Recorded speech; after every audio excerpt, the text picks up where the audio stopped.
सत्य का पवित्र शास्त्र अप्रैल दिनांक 16। हे मेरे परमेश्वर यहोवा, तू अपने धर्म के अनुसार मेरा न्याय चुका और उन्हें मेरे विरुद्ध आनंद करने ना दे। भजन संहिता 35 का 24 पद।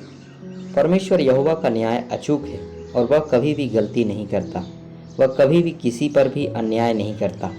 यहोवा धर्मी परमेश्वर है और अपनी धार्मिकता के साथ और पूरी सच्चाई के साथ ही वह अपने न्याय को प्रकट करता है, और इसलिए कोई भी कभी भी यहोवा पर अन्याय करने का या अधर्म के काम करने का दोष नहीं लगा सकता।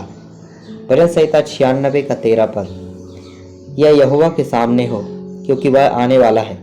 वह पृथ्वी का न्याय करने को आने वाला है। वह धर्म से जगत का और सच्चाई से देश देश के लोगों का न्याय करेगा। यिर्मयाह नबी की किताब 4 अध्याय का 1 और 2 पद। यहोवा की यह वाणी है, हे इज़राइल, यदि तू लौट आए तो मेरे पास लौट आ। यदि तू घिनौनी वस्तुओं को मेरे सामने से दूर करे तो तुझे आवारा फिरना ना पड़ेगा। और यदि तू सच्चाई और न्याय और धर्म से यहोवा के जीवन की शपथ खाए तो अन्य जातियां उसके कारण अपने आप को धन्य कहेंगी और उसी पर घमंड करेंगी। प्रत्येक अधर्म करने वाला व्यक्ति धर्मी यहोवा परमेश्वर का विरोधी होता है, और यह विरोधी धर्मी परमेश्वर के और उसके छुड़ाए हुए धर्मी लोगों के विरोध में आनंद करना चाहता है, इस प्रकार से कि वह दुष्ट विरोधी उन धर्मी लोगों को यहोवा की धार्मिकता के मार्ग से भटका ले जाना चाहता है, अथवा उन्हें भी अपने समान अधर्मी बनाकर यहोवा परमेश्वर के सामने बैरी और शत्रु के समान खड़ा करना चाहता है।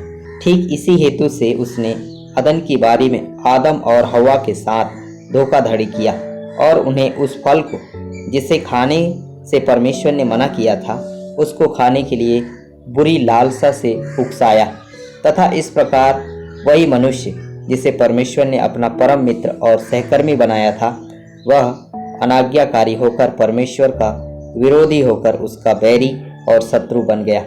इसी विषय से शत्रु शैतान और उसके अनुयायी प्रभु यीशु मसीह के संतों और भक्तों के विरुद्ध आनंद करने की युक्तियां बनाते हैं, परंतु परमेश्वर यहोवा हमारा प्रभु यीशु मसीह ने शत्रु की योजनाओं को तितर बितर कर डाला है, क्योंकि उसने हमारे बैरी होने की दशा को ही बदल दिया है।